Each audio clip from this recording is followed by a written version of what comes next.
Divo, capitale de la région du Lodibois, est en chantier. Cette localité veut se donner toutes les commodités d'une ville moderne. Et cela se traduit par les nombreux projets de développement, notamment le bitumage de 9 km de voirie, le renforcement de la production d'eau potable et l'accès des jeunes et des femmes à des emplois décents. Pour y arriver, le conseil municipal dirigé par le ministre Amédée Kouakou Kofi compte investir pour cette année 2019 1,2 milliard de francs CFA en vue de renforcer les actions du gouvernement. Vous savez que les attentes au niveau social des populations sont importantes. Les populations ont besoin de routes, les populations ont besoin d'eau, ont besoin d'écoles, ont besoin de centres de santé. Il y a certains jeunes qui vont à l'école qui n'ont pas les moyens pour payer leur scolarité. Il y a certaines femmes qui ont besoin d'un peu de ressources pour mener des activités.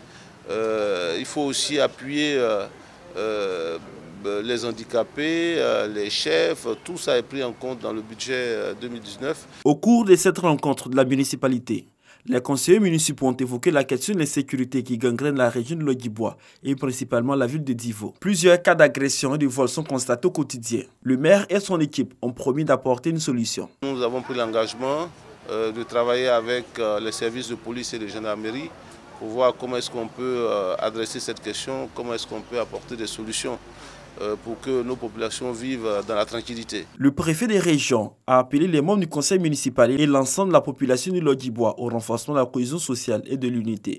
C'est d'appeler à la cohésion pour dire qu'ils doivent fédérer leurs énergies. Ils vont avoir des objectifs qui vont être fixés. Et donc ces objectifs-là doivent être le point de mire de toutes leurs actions, puisque la population attend la réalisation de ces projets-là. Le nouveau conseil municipal de Divo promet de jouer le rôle d'ambassadeur pour la consolidation des valeurs de paix et de cohésion pour le développement de leur cité.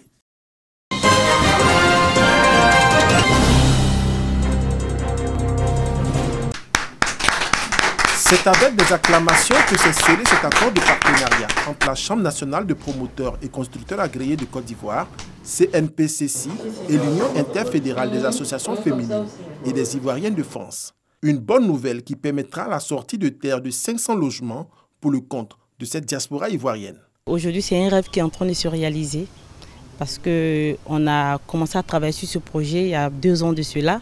Pour nous, ce n'était pas réalisable. Plusieurs femmes ont été grugées venant en Côte d'Ivoire par les parents, par les amis, par d'autres promoteurs.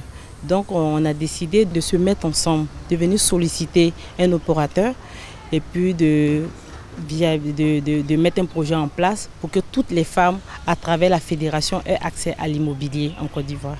Plusieurs mécanismes ont été mis en place pour répondre aux exigences immobilières de l'association, selon la Chambre de constructeurs agréés. Par ailleurs, le président de la CNPCC a rappelé la disponibilité de sa structure à accompagner de tels projets. Notre objectif aujourd'hui, nous, c'est de permettre à tous ceux qui sont dans le besoin d'avoir un logement, un toit. C'est le plus important. Nous encourageons toutes les mutuelles, nous encourageons tous ceux qui sont en association de pouvoir être bien structurés. On peut même les aider à le faire pour pouvoir mettre en place un mécanisme très adéquat pour l'acquisition d'un logement. Créée en 2015, la CNPCC veut contribuer à réduire le déficit de logements en Côte d'Ivoire, un déficit estimé à environ 600 000 logements.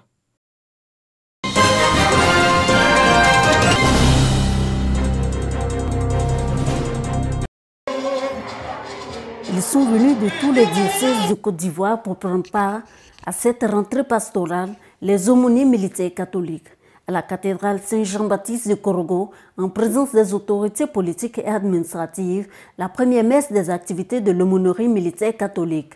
Ces aumôniers militaires catholiques ont concélébré la messe présidée par le vicaire Charles Diarasouba sous le thème « Je vous donne la paix, je vous laisse la paix ». Dans son homélie, le vicaire Charles Diarasouba a invité l'ensemble des aumôniers militaires catholiques à œuvrer pour la paix en posant des actes allant dans le sens de l'apaisement et de la cohésion sociale. L'Esprit Saint souffle quelquefois et nous devons être attentifs aux motions de l'Esprit Saint. Alors c'est l'Esprit Saint qui a guidé les aumôniers à faire ce choix de la paix. Ça veut dire que aussi le Seigneur veut nous dire que cette année, il faudrait qu'on puisse insister sur la paix.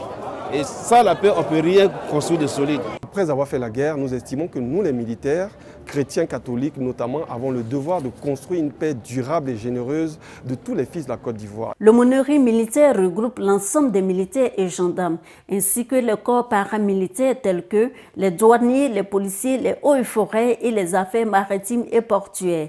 Les aumôniers militaires accompagnent et assurent le soutien spirituel et moral des militaires, de leurs familles et des blessés.